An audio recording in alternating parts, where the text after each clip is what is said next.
Hello, good evening dear students. तो बच्चों, आज का जो टॉपिक है वो है मौलिक कर्तव्य। तो चलिए स्टार्ट करते हैं हमारा आज का टॉपिक। तो मौलिक कर्तव्य, तो ये बच्चों ध्यान रखना कि मौलिक कर्तव्य मूल संविधान में नहीं था, ठीक है। ये मूल संविधान में नहीं था, इसे स्वर्ण सिंह समिति की सिफारिश पर 42वें संविधान संशोधन द्वारा 1976 में जोड़ा गया। उस समय इंदिरा गांधी जी की सरकार थी। तो इन सारे बातों पे हम चर्चा करेंगे, लेकिन पहले समझते हैं आखिर मौलिक कर्तव्य बच्चों है क्या। तो बच्चों देखो, जहाँ भी कर्तव्य की बात होगी तो समझ जाना अनुशासन और डिसिप्लिन की बात हो रही है। परिवार को देखो, अपने परिवार में पिता का कर्तव्य होता है कि वो क्या करते हैं, बच्चों का ध्यान रखें, उनको अच्छी एजुकेशन दें। माँ का कर्तव्य होता है, बच्चों का ध्यान रखती हैं, ठीक है, पति का ध्यान रखती है, पूरे परिवार का ध्यान रखती है। तो जब माँ पिताजी के ऊपर बहुत दायित्व होते हैं, कर्तव्य का मतलब क्या हो गया, दायित्व हो गया। तो जैसे ही क्या होता है कि अब जब वो माँ पिताजी नहीं थे, जब वो माता पिता नहीं थे, उससे पहले का उनका जीवन देखो। जब उनके ऊपर कोई किसी प्रकार का कर्तव्य नहीं था, जब वो छोटे थे, तो वो क्या थे, बहुत आज़ाद थे, स्वतंत्र थे।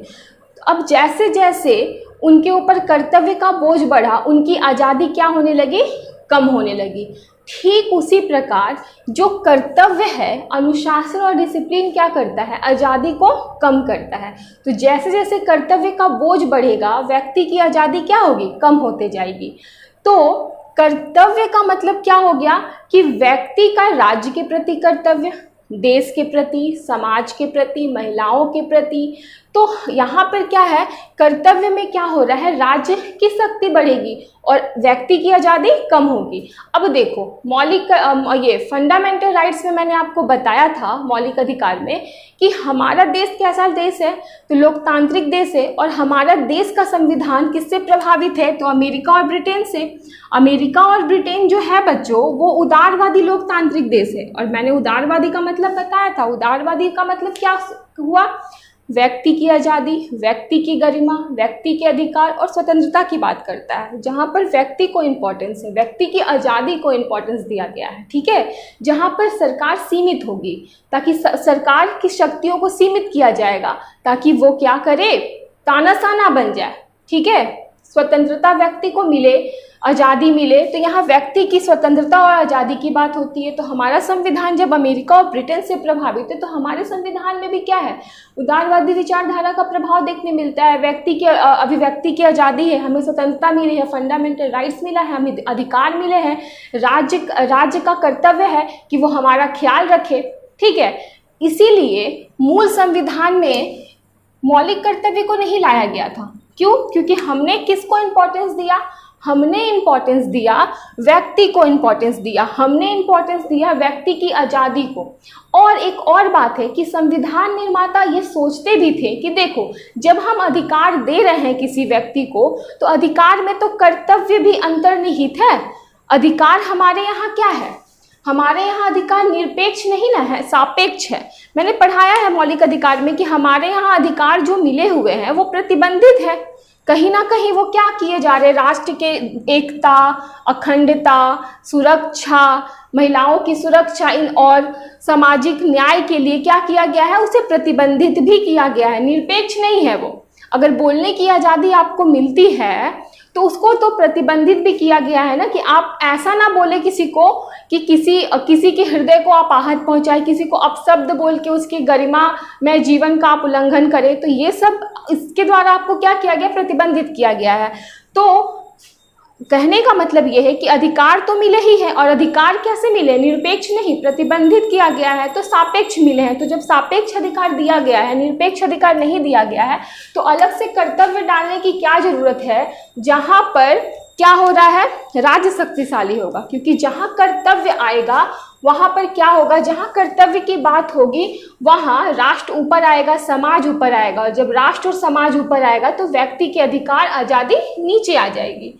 इसीलिए मौलिक कर्तव्य को मूल संविधान में नहीं रखा गया, कि संविधान निर्माताओं को लग रहा था कि भाई अधिकार दे दिया है, अधिकार में ही क्या है, कर्तव्य अंतर्निहित है। अब गांधी जी भी ये सोचते थे, गांधी जी का भी ये कहना था कि अगर प्रत्येक व्यक्ति अपने अपने कर्तव्य का पालन करने लगेगा तो अधिकार खुद ब खुद सबको मिल जाएंगे। मान लो समाज के हर पुरुष ये ठान ले कि हम महिलाओं की इज्जत करेंगे, उनका शोषण नहीं होने देंगे, ना करेंगे, तो महिलाओं को उनका अधिकार स्वयं मिल जाएगा, उनको अलग से दिलाने की आवश्यकता नहीं पड़ेगी। तो क्या जब भी हमें कुछ अधिकार मिलता है तो साथ में कर्तव्य भी मिलता है, कर्तव्य उसके अंदर इंक्लूड होता है। ठीक है, अगर हमें अधिकार मिला है कि हम क्या करें, बोले, तो हमारे साथ में एक कर्तव्य भी बनता है, हम कुछ अपशब्द ना बोले।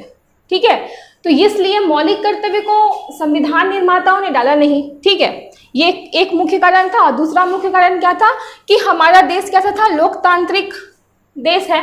लोकतांत्रिक देश में जहाँ हम व्यक्ति को आज़ादी दे रहे हैं, तो व्यक्ति की आज़ादी देने का मतलब क्या है कि राज्य क्या करे, व्यक्ति का ख्याल रखे। डीपीएसपी में राज्य हमारी कैसी कल्याणकारी राज्य की बात हो रही है, राज्य ध्यान रखेगा कि क्या करना है, तो राज्य का दायित्व है व्यक्ति के प्रति। लेकिन मौलिक कर्तव्य जस्ट उल्टा है कि व्यक्ति का राज्य के प्रति कर्तव्य है। तो इन कारणों से तो नहीं था मूल संविधान में मौलिक कर्तव्य। लेकिन ऐसा क्या हुआ कि स्वर्ण सिंह समिति की सिफारिश पर 42वें संविधान संशोधन 1976 में क्या किया गया, तो मौलिक कर्तव्य को लाया गया। भाग 4 क्लॉज है, अनुच्छेद 51 क्लॉज ए में जोड़ा गया। तो चलिए अब उसको देखते हैं कि आखिर आवश्यकता क्यों पड़ी मौलिक कर्तव्य को लाने की। तो बच्चों, विश्व में जितने भी लोकतांत्रिक देश थे उनके अध्याय में मूल कर्तव्य को शामिल नहीं किया गया था। केवल और केवल जापान के अलावा, जापान के संविधान में मूल कर्तव्य था, और जापान लोकतांत्रिक देश भी है, लेकिन इसको छोड़कर विश्व के किसी भी लोकतांत्रिक देश में मूल कर्तव्य नहीं था। तो मूल कर्तव्य था कहाँ, तो मूल कर्तव्य था समाजवादी देशों में था। समाजवादी देश सोवियत संघ हो गया, चीन हो गया। तो जहाँ पर मैंने बताया मूल कर्तव्य होगा वहाँ पे राज्य की शक्ति अत्यधिक होगी, तानाशाह देश होगा वो। ठीक है, राज्य ज़्यादा पावरफुल होगा, क्योंकि राज्य क्या होगा, राज्य के प्रति व्यक्ति का दायित्व होगा। ठीक है, तो व्यक्ति के प्रति राज्य का दायित्व नहीं होगा। तो अब ये बात है कि अब आखिर आवश्यकता ही क्यों पड़ी अब मौलिक कर्तव्य को हमारे संविधान में लाने की। तो दौर था 1976, आपातकाल का समय था। इंदिरा गांधी जी की सरकार थी उस समय, देश में आपातकाल लगा हुआ था। ठीक है, तो अब इंदिरा गांधी सरकार का कहना ये था कि संविधान के द्वारा आपको अधिकार मिले, आज़ादी मिले, सब मिला है, लेकिन इसका मतलब ये नहीं कि आपको आज़ादी मिला है, अधिकार मिला है तो आप उसके अंदर, जो अधिकार के अंदर कर्तव्य नहीं थे, आप उसको भूल जाओ और अराजकता फैलाओ। ये नहीं चलेगा। ठीक है, भारत क्या है, विविधता मूलक देश है, यहाँ पे अलग अलग जाति संप्रदाय के लोग रहते हैं, तो आपस में बंधुता उनको बनानी पड़ेगी, ये आपका कर्तव्य है। राष्ट्रीय एकता, अखंडता और सुरक्षा के खिलाफ आप कुछ नहीं कर सकते हो। और दूसरी बात क्या था, 62, 65 और 71 में क्या हुआ था, पड़ोसी देश के साथ जो टकराव हुए थे उससे आंतरिक सुरक्षा की स्थिति को भी चुनौती मिल रही थी। तो उसमें क्या था कि आंतरिक सुरक्षा की कोई चुनौती मिल रहा था, तो देश में एकता, अखंडता और बंधुता होनी बहुत ज़रूरी थी। तो इंदिरा गांधी क्या करना चाहती थी, सबको अपने अपने कर्तव्य को याद दिलाना चाहती थी कि आपका ये कर्तव्य है कि आप राष्ट्रीय ध्वज का सम्मान करो, राष्ट्रीय एकता, अखंडता और सुरक्षा के खिलाफ कुछ मत करो, आपस में मित्रता बना के रखो, बंधुत्व बना के रखो, सब प्रेम से रहो, महिलाओं का सम्मान करो। तो कर्तव्य को याद दिलाना बहुत ज़रूरी था, सरकार का ये कहना था। अब 42वां स्वर्ण सिंह समिति की सिफारिश पर मौलिक कर्तव्य लाया गया और 42वां संविधान संशोधन के द्वारा। और 42वां संविधान संशोधन बहुत इंपॉर्टेंट है, क्योंकि जब भी आप संविधान के किसी भी भाग को पढ़ोगे इसको जरूर पढ़ोगे। मौलिक कर्तव्य को हम बोलते हैं मिनी संविधान।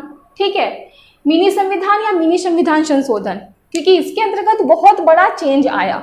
51 अनुच्छेदों में क्या किया गया, चेंज किया गया। भाग 4 क्लॉज ए और आर्टिकल 51 क्लॉज 1 में मौलिक कर्तव्य को जोड़ा गया। और मौलिक कर्तव्य मूल संविधान में था नहीं, इसको लाया गया, ये बहुत बड़ा चेंज था। ठीक है, संविधान का बहुत बड़ा चेंज था। तो इसीलिए क्या हुआ कि जब मौलिक कर्तव्य आया तो बहुत आलोचना भी हुई। लोगों का ये कहना था, आलोचना करने वालों का, कि देखो आप कर्तव्य मत समझाइए, कर्तव्य समझाने के लिए स्कूल है, कॉलेज है, लोगों का परिवार है, जहाँ पर नैतिकता की शिक्षा दी जाती है। ठीक है, तो आप मत समझाइए कि व्यक्ति को क्या करना है, नहीं करना है। लेकिन दूसरी बात ये थी कि लोकतांत्रिक देश में संविधान निर्माताओं ने जैसा सोचा था कि लोकतांत्रिक देश के हमारे नागरिक कैसे होने चाहिए, भारत के प्रत्येक नागरिक को वो याद दिलाना भी अति आवश्यक था कि हम किस तरह के नागरिक की कल्पना करते हैं। हमें पता है कि चलो महिलाओं का सम्मान करना चाहिए, लेकिन कितने % पुरुष करते हैं? तो इंदिरा गांधी की सरकार में क्या कहना था कि अराजकता ना फैले, इसीलिए कर्तव्य लाना और नागरिकों को ये सिखाना कि संविधान निर्माता किस प्रकार के नागरिक की कल्पना करके गए हैं और किस अधिकार तो दिए गए हैं नागरिकों को, लेकिन लोकतांत्रिक देश में जब अधिकार दिए गए हैं तो नागरिकों की भी कल्पना की गई है कि नागरिक हमारे कैसे हो, नियंत्रित हो, अधिकार मिलने से अनियंत्रित ना हो जाए। ठीक है, गाड़ी जब हम चलाते हैं तो उसमें ब्रेकर भी होता है ब्रेक लगाने के लिए। ठीक है, क्यों? क्योंकि गाड़ी अनियंत्रित ना हो जाए। इसी प्रकार अधिकार मिलने से इंसान अनियंत्रित ना हो जाए, वो किसी को आहत ना पहुंचा दे। तो कर्तव्य तो उसमें निहित है, पर कर्तव्य सबको याद नहीं है, तो याद दिलाना पड़ेगा, इसीलिए कर्तव्य को लाना पड़ेगा, ये उनका तर्क था। तो स्वर्ण सिंह समिति की सिफारिश पे मूल कर्तव्य आ गया। अब मूल कर्तव्य के अंतर्गत क्या क्या बातें लिखी गई हैं, क्या कर्तव्य एक नागरिक को दिया गया है कि उसको उसका पालन करना चाहिए, उसकी बात करते हैं। तो इसको पहले मैं रिमूव कर लेती हूँ और देखती हूँ कि मौलिक कर्तव्य में आखिर किन किन बातों की चर्चा की गई है। कर्तव्य की सूची को देख लेते हैं कि आखिर मूल कर्तव्य में किन किन बातों का उल्लेख किया गया है। तो टोटल इसमें 11 बिंदु हैं। पहला जो बोला जा रहा है वो ये बोला जा रहा है बच्चों कि संविधान का सम्मान करो, राष्ट्रीय गान का सम्मान करो, राष्ट्रीय ध्वज का सम्मान करो और संविधान निर्माताओं के आदर्शों का क्या करो, पालन करो। तो फर्स्ट हमारा ये हो गया। सेकेंड जो है वो क्या है कि स्वतंत्रता प्राप्त करने के लिए राष्ट्रीय आंदोलन के जो उच्च आदर्श थे, आप उसको क्या करो, अपने हृदय में संजो कर रखो और उसका सम्मान करो, साथ ही उसका पालन भी करो, उच्च आदर्शों का। ठीक है, राष्ट्रीय आंदोलन के। अब क्या है, थर्ड बोल रहा है कि देश की प्रभुता, देश की एकता और देश की अखंडता की क्या करनी है, हमें रक्षा करनी है। ठीक है, देश की अखंडता को बना के रखना है, प्रभुता को बना के रखना है, एकता को बना के रखना है, भाईचारा बना कर रखना है। चौथा में देश की रक्षा कीजिए आप, और जब भी आपको बुलाया जाए ना तो देश की सेवा करने के लिए आप तत्पर रहिए। तो मैंने पूरे बातों को विस्तार में नहीं लिखा, मैंने बस कुछ यहाँ पर शब्द लिखे हैं और मैं उसको एक्सप्लेन कर रही हूँ। ठीक है, पांचवा जो है वो बोल रहा है कि समरसता बनाइए, समान भ्रातृत्व बनाइए और ऐसी प्रथाओं का त्याग करो जो महिलाओं के विरुद्ध हो। देखो, जाति, धर्म, लिंग, संप्रदाय से ऊपर उठकर आपस में समरसता, बंधुत्व की स्थापना कीजिए, ताकि इससे क्या हो, देश का जो आंतरिक हमारे जो सुरक्षा को चुनौती पहुंची थी 62 में, 65 में, 71 में, तो वो वापस ना आ पाए। ठीक है, हमारे बीच क्या हो, बंधुत्व हो, भ्रातृत्व हो, भाईचारा हो, आपस में प्रेम हो। तो इस तरह की हमें क्या करनी है, इस तरह के भारत का हमें निर्माण करना है। साथ ही उन सारी प्रथाओं का त्याग कर देना है जो महिलाओं और स्त्रियों के सम्मान के विरुद्ध है, क्योंकि महिलाएं और स्त्रियों की जो स्थिति थी समाज में वो सबसे पिछड़ी थी, महिलाएं सबसे दबी कुचली थी और उनको ऊपर उठाना सबसे ज़्यादा आवश्यक है, क्योंकि हमारा संविधान सामाजिक न्याय की बात करता है। न्याय तभी हो पाएगा जब हर वर्ग क्या हो, इक्वल आ पाए। ठीक है, तो उन सारी प्रथाओं का त्याग करना है जो महिलाओं के खिलाफ है। साथ ही सामाजिक और सांस्कृतिक परंपरा का महत्व समझना है। भारत की जो भी सामाजिक और सांस्कृतिक परंपरा, उसका महत्व समझो, उसको सम्मान करो, उसको उसके गौरवशाली भावना से देखो। पर्यावरण की रक्षा करो, पर्यावरण का संवर्धन करो, पर्यावरण के प्रति दया भाव रखो। ठीक है, ये भी हमारा मूल कर्तव्य है, सारे हमारे मूल कर्तव्य है कि हम पर्यावरण की रक्षा करें, हम पर्यावरण के क्या करें, संवर्धन करें और दया भावना भी रखें। वैज्ञानिक दृष्टिकोण रखना भी हमारा मूल कर्तव्य है, क्योंकि जैसे हमारी दृष्टिकोण वैज्ञानिक होगी वैसे वैसे क्या होगा, हम तर्क करेंगे, हम कुछ रिसर्च करेंगे, हम उससे क्या होगा, व्यक्ति का विकास होगा। जब व्यक्ति का विकास होगा इसका मतलब कि राष्ट्र का विकास होगा। व्यक्ति ऊपर पहुंचेगा, राष्ट्र ऊपर पहुंचेगा, क्योंकि राष्ट्र की रियल संपत्ति क्या है, ये नागरिक होते हैं, व्यक्ति होते हैं। रियल संपत्ति राष्ट्र की हम है, तो हमारा विकास मतलब कि राष्ट्र का विकास। आगे, सार्वजनिक संपत्ति की रक्षा करें और हिंसा ना करें। सार्वजनिक संपत्ति की रक्षा करें, रेलवे, बस स्टैंड, ये सब सड़क, ये सब क्या है, सार्वजनिक संपत्ति। सार्वजनिक संपत्ति मतलब क्या है, हम सबकी संपत्ति, सरकार द्वारा जो है मिलती है, हम टैक्स भरते हैं, उससे हमें जो संपत्ति प्राप्त होती है, सार्वजनिक संपत्ति की हमें रक्षा करनी चाहिए। पर ऐसा करते हैं क्या, नहीं करते हैं। लेकिन हमारे ये मूल कर्तव्य हमें करना चाहिए, सार्वजनिक संपत्ति की रक्षा करनी चाहिए और हिंसा तो बिल्कुल भी नहीं करना चाहिए। उसके बाद क्या है, व्यक्तिगत और सामूहिक गतिविधियों की सभी क्षेत्रों में उत्कर्ष की ओर बढ़ने का प्रयास। समझिए, व्यक्तिगत रूप से भी और सामूहिक रूप से भी हमें हमेशा ऊंचाई तक पहुंचना है, अपने आप को सर्वश्रेष्ठ बनाना है, अपने आप का विकास करना है। मैं बार बार बता रही हूँ, खुद का विकास हम करेंगे, देश के नागरिक का विकास होगा तो राष्ट्र का विकास होगा। हम ऊंचाई पर पहुंचेंगे तो हमारा राष्ट्र भी क्या होगा, ऊंचाई पे पहुंचेगा। तो ये हमारा कर्तव्य है कि हमें अपने राष्ट्र को ऊंचाई पर पहुंचाना है। फिर क्या है, 6 से 14 वर्ष के बच्चों की अनिवार्य क्या होनी चाहिए, शिक्षा की व्यवस्था होनी चाहिए, शिक्षा के अवसर उन्हें प्रदान करने चाहिए। मूल कर्तव्य ये माता पिता का है और उसके संरक्षक का है। तो ये कब आया, तो ये 86वें संविधान संशोधन 2002 के द्वारा इसको जोड़ा गया। 86 संविधान संशोधन 2002 के द्वारा शिक्षा का अवसर 6 से 14 वर्ष की आयु के। तो ये हो गए हमारे मूल कर्तव्य की सूची।